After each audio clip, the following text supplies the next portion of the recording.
Hey everybody, Roy Vreeland, Fitness First USA. This is part 2 of our 5-part workout series. If you missed part 1, you can go to YouTube and you can either YouTube Roy Vreeland or you can YouTube Fitness First USA. Got to put the dash in there, so Fitness First USA. Now just a quick review of session number 1. We've got this set up in 5 different sessions. The first session is for your chest and back. And this is your first exercise. It's called the chest fly. It's working all the muscles in the chest, all the muscles in the back of the arm and the front of the shoulders. You're going to do that for exactly 1 minute. Then you're going to keep tension on the band and turn around, step back, and you've got your standing row. All the muscles in the upper back, all the muscles in the front of the arm, in the back of the shoulder. Again, you're going to do that for a minute. You're either going to step back about another foot, you're going to bend over, you're going to lift the elbows nice and high, and this is called lat pull down. This is the largest muscle in the upper body, your latissimus dorsi. We call it the lats. Biceps are helping just a little bit. 1 minute, going to come back. Now we're going to do an exercise called a chest butterfly. This is much harder than the chest fly because when you lift up your thumbs and you extend your elbows, the front head of the shoulder and the triceps can't do nearly as much to help the chest as they did when you were on the chest fly. Again, 1 minute, and then we're going to do lat pullover, another exercise for your lat, just working it from a different angle because it's such a big muscle. So those are the 5 exercises that you have with the band up here with the door anchor. Not going to demonstrate with the hand. We're going to grab the blue band. And this was the shrug exercise, doing 1 arm at a time. This is the second largest muscle in the upper body, the trapezius muscle. Second largest muscle in the upper body. Prime function is to support and stabilize your head all day long. Pretty important. And then we're going to superset that with the obliques, the love handles. And you go from one exercise to another. Each exercise 1 minute. Your entire workout program's done in less than 30 minutes, so there's no excuses. So that is part 1. Part 1, chest and back. Now part 2 is going to be the front of the legs and the front of the core. Part 3 is going to be shoulders and arms. Part 4 is going to be the back of the legs, the glutes, the inner and outer thigh, and the rest of the core. When I say core, I don't want you to think about your abs. I want you to think about the core of an apple all the way around. So the other areas of the core that we did not hit on part 2, we're going to hit those on part 4. And then part 5 is going to be for the rotator cuffs. I've heard studies that talk about upwards of 80% of all upper body injuries involve the rotator cuffs. And when you tear those rotators, you can't do anything for the upper body. So there's 5 different workouts. Each workout's less than 30 minutes. So no one can use the excuse, I don't have time to work out. So here we are, part B. Part B, or workout session 2, whatever you want to call it. The first exercise is called a chair squat. Now you've all done a chair squat, but what we're going to do is we're going to slow down the speed, and ideally you don't actually want to sit down between repetitions. You also don't want to stand up all the way. The idea is to keep that muscle contracted. Try and keep the chest lifted high if you need to put your arms out for balance. Ideally, what you also want to do is you want to try and lift up the toes so that all of your weight is on your heels. And this is a great way to warm up prior to this particular workout. Now, I trained a gentleman, 91 years old, and when I talked to him about his goal, the only thing he wanted to be able to do was be able to get out of his chair and make it to the bathroom on his own without soiling his britches. That was his only goal. And the first time we met for an hour, and it took him an hour to do 11 chair squats. And he had to use his upper body and had to get a real wide stance, and he had to use speed and momentum and everything else to stand up. But in no time at all, nice and slow. Nice and slow. Now this is a little bit more challenging to do for a minute, but that would be your goal. And typically you're not going to superset this particular exercise with another exercise. You're going to rest anywhere between 30 to 60 seconds between sets, because this is really going to get your heart rate up. The first thing that muscles need when you exercise muscle is oxygen. So if you get your heart rate too high, remember you're above that fat burning zone. If you're not burning fat, you're burning muscle tissue. So you're going to do 3 sets of your chair squats back to back. We're then going to come over. You can see I've got everything set up here, but wall squat, which this is just unbelievable.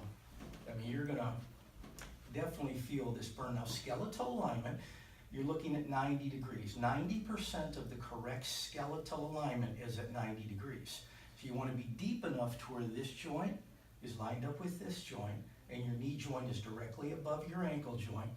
You're just going to lay your head back, and you're going to concentrate on breathing, and your goal is to try and make it for a minute. Now, you won't, not the first few times, but if you can make it for 20 or 30 seconds, eventually you'll be able to do 25 or 35 seconds. Eventually you will be able to work yourself all the way up to a minute.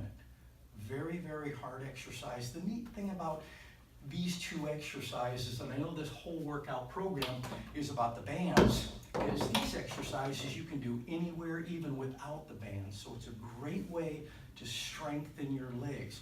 And I'm telling you what, once you lose your legs, you lose your independence, you lose your mobility. Once you're sitting in a chair all day, it is done. So you've got to strengthen the legs. Now from there, what we're going to do is we're going to put these ankle straps on. And the ankle straps are going to allow you to do a series of different exercises with your legs, with these bands. So I've taken the door jam anchor, which was up here for part A, or segment number 1, and I've moved it down to the bottom.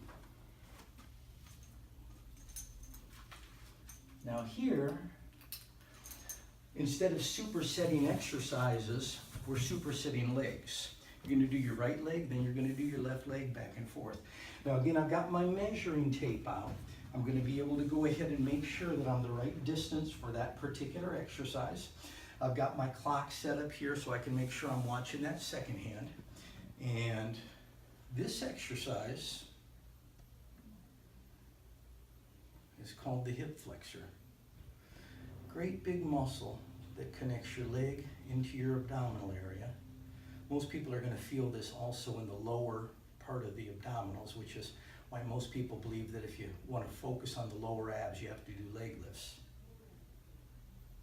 Great exercise. Now your stabilizer leg, the leg that you're standing on, it needs to be fully extended, but the knee should not be locked. Remember, your speed of motion, unless it's a sport-specific exercise, that speed of motion should always be slow on the first movement and slower on the second movement.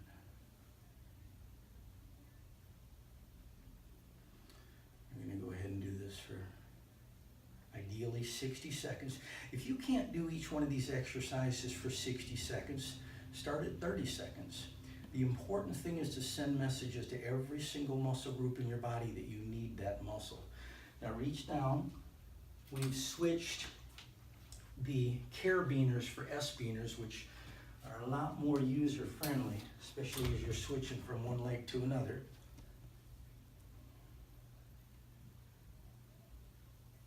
Again, it's a really good idea, really smart, if you've got an extra $50 to get yourself a heart monitor so you can be watching that heart rate the entire time. Remember, 95% of the people that lose weight end up gaining it all back and end up in worse shape than before they lost the weight, because while they're burning calories, they're not burning fat. They're burning a combination of muscle and fat. And the number one reason for that is they're actually working out too hard, keeping their heart rate too high. Remember, the fat burning zone is 220 minus your age. That's your max. Then multiply that by 50 and 70%. So try and keep your heart rate under 70% of your max.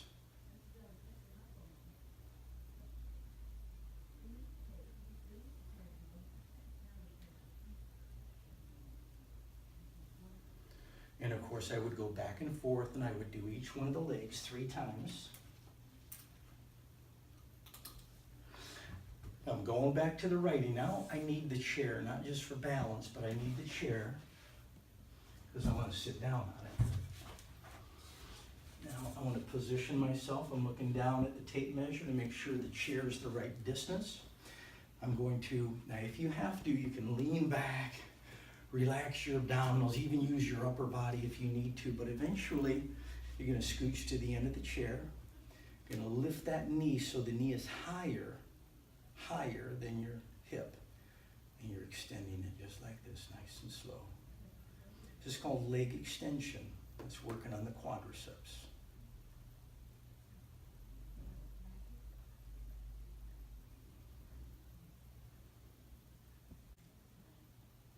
Nice and slow.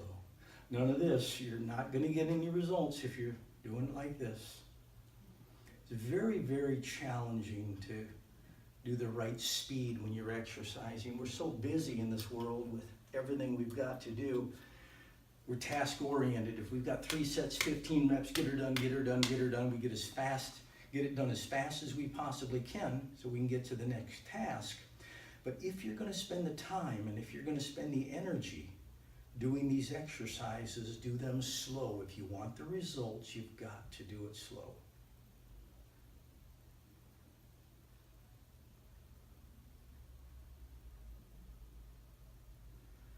So we've done 4 exercises so far. We've done the chair squat. We've done the wall squat isometric. We've done the hip flexor. And now we're doing the leg extension.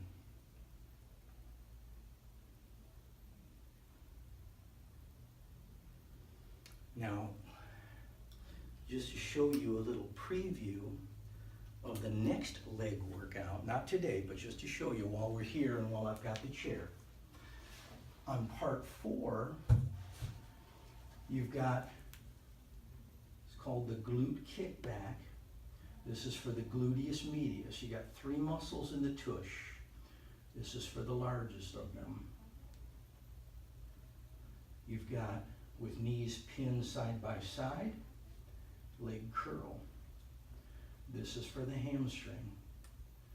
And most ladies, the hardest part on their body to get looking the way that they want it to look is where the thighs meet the butt. And I guarantee those 2 exercises are really, really going to make a difference. We also have the outer thigh, which they call it the outer thigh, but really the muscle that you're working is the gluteus medius, one of the other muscles in the tush. So right here, you're going to feel it. Then you're turning this way. And you've got the inner thigh. So all these beautiful health clubs with all these $3,000 and $4,000 and $5,000 pieces of equipment that work all those individual muscles, you can work them all with these bands in the privacy and convenience of your own home. So just to give you a preview of what's coming. Now, going to move the chair, take off the ankle strap. We're back to here for abdominals. And we're back to segment 2. Part of the front of the legs and the front of your abdominals. Now, this is just a simple crunch, but it's going to work the outermost layer. We refer to it as the 6-pack. It's really an 8-pack. But it's those muscles that when your body fat percentage gets low enough, you can actually see them sticking out. If you need to, if you're so strong that you're not feeling the contraction there, you just step out a little bit further. But a very slow movement. Very slow, very controlled. I guarantee you will eventually feel this. Unless your abs are super, super strong, then we've got other exercises for you.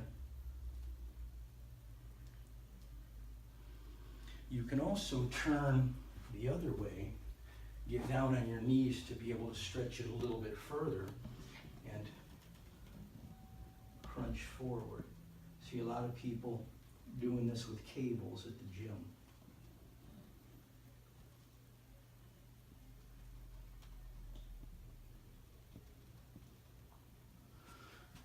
I also want to, just while we're here,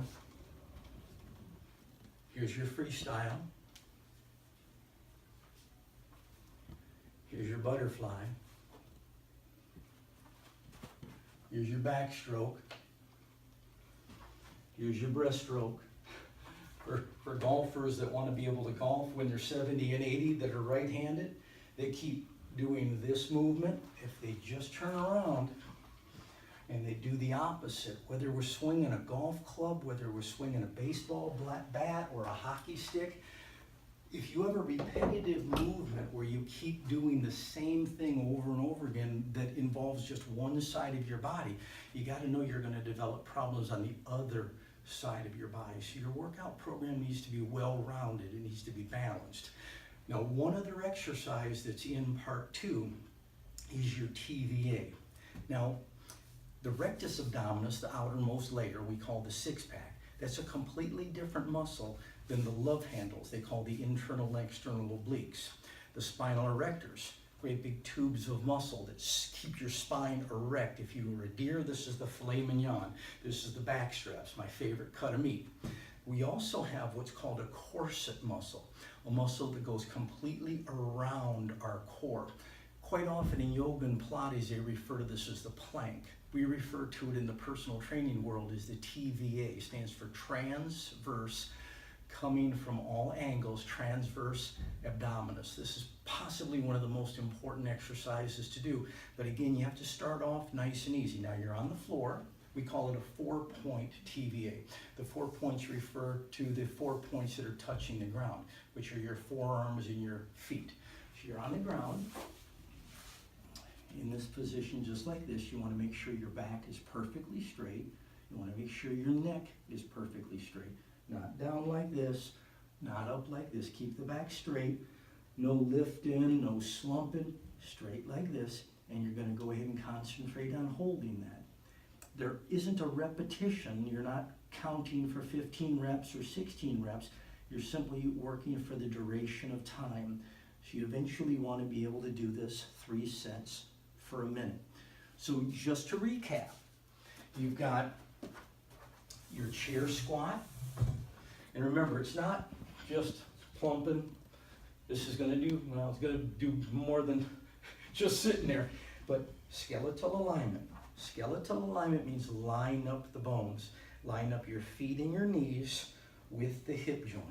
Turn sideways just so you can see it. I really want to try and all the pressure on my heels. I'm going to keep my chest lifted nice and high. Not going to stand up too far. I'm going to try and do that for a minute. Make sure you're breathing, ideally exhaling as you're standing up. Walk in place. 30 to 60 seconds between sets. Now we're going to your wall squat. Remember, skeletal alignment. We want the ankle, the knee, and the hip joint lined up. Lay that head back. Concentrate on breathing. 3 times. Work your way up to 60 seconds. We then have, with the ankle strap on, we've got the hip flexor, right leg, hip flexor, left leg. Now you're sitting down. That strap goes underneath. Knee is lifted up. You've got leg extension right, leg extension left. You've got your crunch this way, your crunch this way. You don't have to do this if it hurts to get on your knees. And then you've got your TVA.